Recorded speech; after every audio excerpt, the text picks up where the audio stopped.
د ورو سوال کړی دی چې د روجې په حالت کې لامبل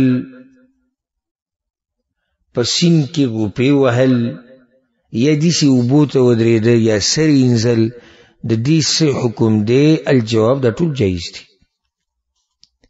لامبل که په سین کې لامبې، که په واشروم کې لامبې، او که هر ځای کې لامبې، او که په سر وباچې، هېڅ خبره نه ده.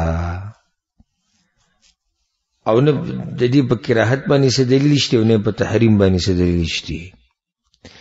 بعض علماء دا ویلي دي چې جی دا غوپې وهل په اوبو کې او دا چې مکروه دی ولې کېدی شي خولې ته اوبه لاړې شي، داسې مضبوطې خبرې نه دي. نو که څوک لامبي په روژه کې لامبلی شي، که هغه دی باتروم کې یا واشروم کې لامبي، فوارې ته ودرېږي، که په بالټي باندې اوبه راړئ، یا که دی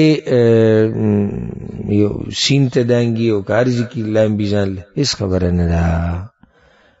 او لازم به احتیاط کوي چې خولې ته اوبه لاړې نه شي، دا خو به احتیاط کوي، دا کار جایز دی. والله اعلم.